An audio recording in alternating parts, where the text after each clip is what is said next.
ललित कुमार बुरड़ इनका सवाल है कि जब लोग हमारे आसपास के लोगों पर भी उसी ढंग के संस्कार होते हैं, भूत प्रेत लगे हैं ऐसा मानते हैं, फिर मांत्रिक या पुजारी कुछ तो भी सजेशन देते हैं, उसके अनुसार घर के लोग उससे मुक्ति पाने के लिए कुछ करते हैं, चाहे पूजा करते हैं, चाहे कुछ करते हैं, चाहे कोई बड़ी खर्चे कर कर कोई बात करते हैं, तो इन सबको हम कैसे रोकें?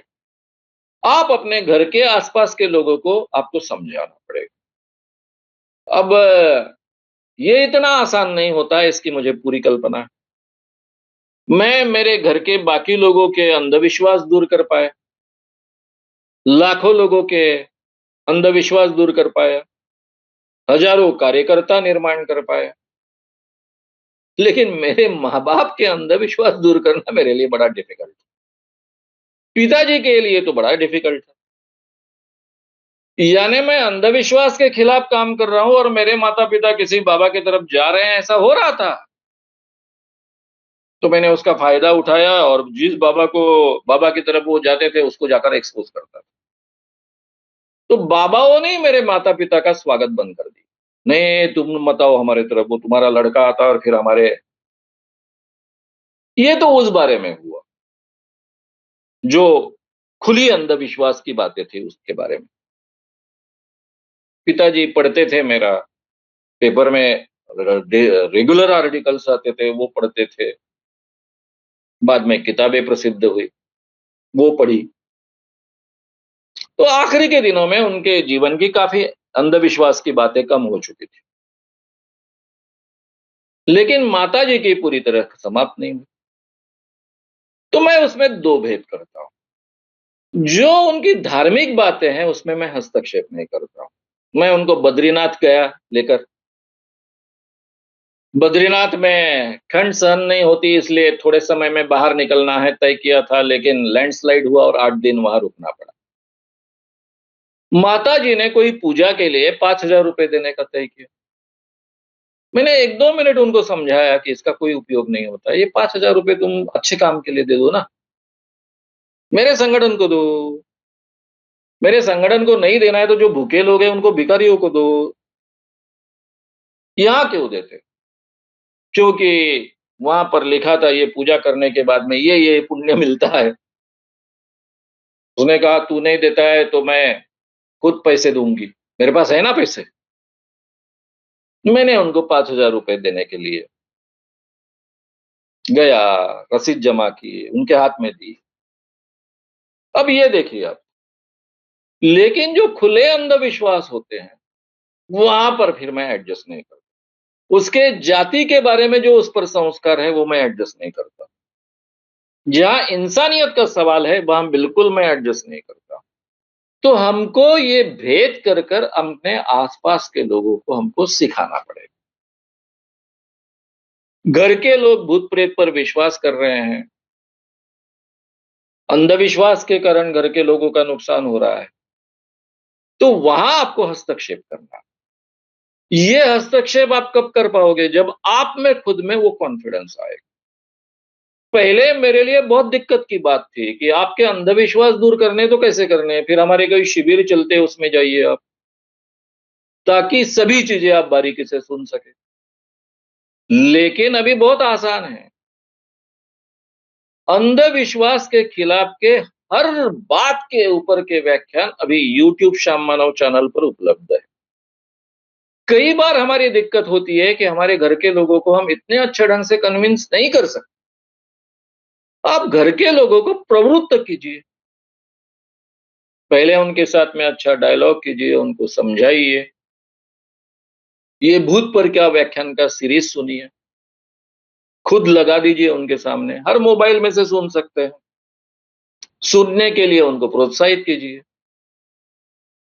हर अंधविश्वास के बारे में बहुत विस्तार से, बहुत आसान भाषा में ये सब चीज़ें अभी यूट्यूब श्याम मानव चैनल पर उपलब्ध है और मेरे लिए ये बहुत महत्व का काम था। मुझे हमेशा दिमाग में रहता था कि ये सब लेकर मैं चला जाऊँगा तो क्या होगा? इतने अच्छे ढंग से सब बातें कहाँ पर लिख कर रखना संभव नहीं हो रहा था। वो सब काम अभी हो गया। तो आप खुद भी सुनिए, सुनने में मज़ा भी आता है। यानी आपको ऐसा नहीं लगेगा कि आपका समय बर्बाद हुआ, बोर हुआ। उसमें काफ़ी किस्से होते हैं, काफ़ी एक्सपोज़र्स होते हैं, तो सुनने में मज़ा भी आता है। तो वो अपने घर के लोगों को सुनाइए, उसके ऊपर चर्चा कीजिए। फिर घर के लोग कहेंगे, "क्या समझता है उस आदमी को?" तो जिस पुजारी को बुलाया है या फिर जिस मांत्रिक को बुलाया है, उसको चैलेंज दीजिए 25 लाख रुपए का, जो ऑलरेडी यूट्यूब पर उपलब्ध है मेरे इसमें सभी व्याख्यानों में। अभी तो हम बढ़ा रहे हैं, उसको 30 लाख का कर रहे हैं। फिर घर के लोगों को बोलिए कि ये काहे को ले रहा है 10-20 हज़ार रुपए, 5-10 हज़ार रुपए। सीधे 25 लाख रुपए लेना इस संगठन से। फिर वो मांत्रिक ऐसे बहाने बनाकर भागता है। ये सब माध्यम से आप घर के लोगों को अच्छे ढंग से कन्विंस कर पाओगे। अभी हो सकता है कि हमारे घर में यानी आपके घर में ऐसा वातावरण हो कि बड़े लोगों के सामने बोला नहीं जा सकता। मेरे घर में भी वो ऐसा वातावरण था कि मेरे पिताजी के आगे बोलना असंभव था। हिम्मत ही नहीं होती थी। लेकिन मैंने शुरू किया। मेरे पिताजी मेरे व्याख्यान भी सुनने के लिए बाद में आते गए। पहले मैं उनके नाम से जाना जाता था। बाद में मेरे नाम से वो जाने जाने लग गए।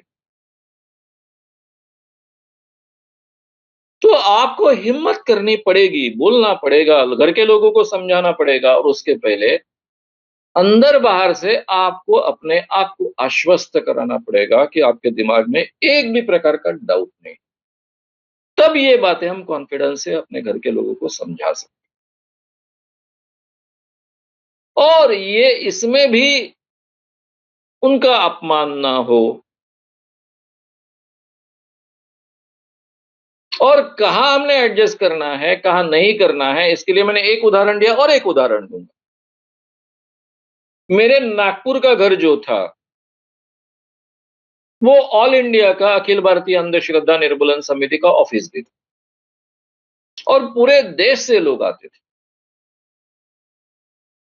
मैं रहूँ तो भी आते थे, मैं नहीं रहूँ तो भी आते थे। क्योंकि उन दिनों में एक-दूसरे को कॉन्टैक्ट करने के लिए फ़ोन नहीं था, लेटर्स और डायरेक्ट जाना यही होता था। कई लोगों की समस्या ऐसी होती डायरेक्ट पहुँच जाते थे। मेरी माँ वहाँ नहीं आती। मैंने एक बार पूछा क्यों नहीं आती हो? तो बोले मेरे को रोज़ भगवान की पूजा करनी होती है, तेरे घर में तो भगवान की पूजा नहीं करना संभव नहीं है। बोला क्यों नहीं संभव है? बोले नहीं पेपर में बड़ी चर्चा होगी, हर बात की चर्चा होते रहती है। पेपर पढ़ते रहती थी वो। स्कूल में टीचर थी, पढ़ी-लिखी थी। मैं वहाँ पूजा करूँगी, कोई तो भी कार्यकर्ता आएगा कहाँ से, कहीं से, वो देखेगा और वो पेपर में बड़ी-बड़ी चर्चा होगी। मतलब जो होगा सो देखेगा ना, मेरी मेरी ज़िम्मेदारी है।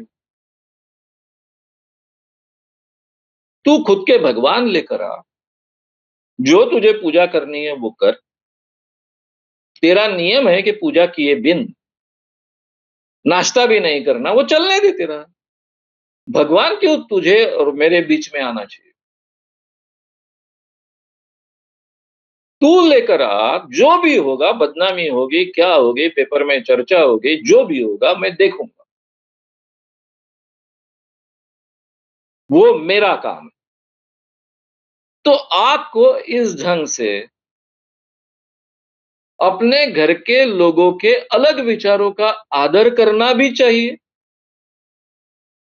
और कहाँ हमें एडजस्ट होना है और कहाँ हमें एडजस्ट नहीं होना है, इसके बारे में एकदम पूरे ज़िम्मेदारी के साथ में भूमिका लें। जहाँ एडजस्ट नहीं होना है, वहाँ नहीं होना है। शांति से अपनी बात को रखनी है और उसके बारे में अड़ के रहना है और जहाँ ईज़िली एडजस्ट हो सकते हैं, वहाँ उनकी बातों को हमने स्वीकारना है। तो ये अगर हम बहुत अच्छे ढंग से सीख पाएँगे, तो हम अपने आस-पास के रिश्तेदारों को भी इन चीज़ों से बचा पाएँगे, घर के लोगों को भी इन चीज़ों से बचा पाएँगे। ये एक्सप्लॉइटेशन से उनको रोक पाएँगे। श्याम मानव चैनल को आपका समर्थन देने के लिए चैनल को जरूर सब्सक्राइब करें। चैनल के नोटिफिकेशन पाने के लिए बेल आइकन भी दबाएं।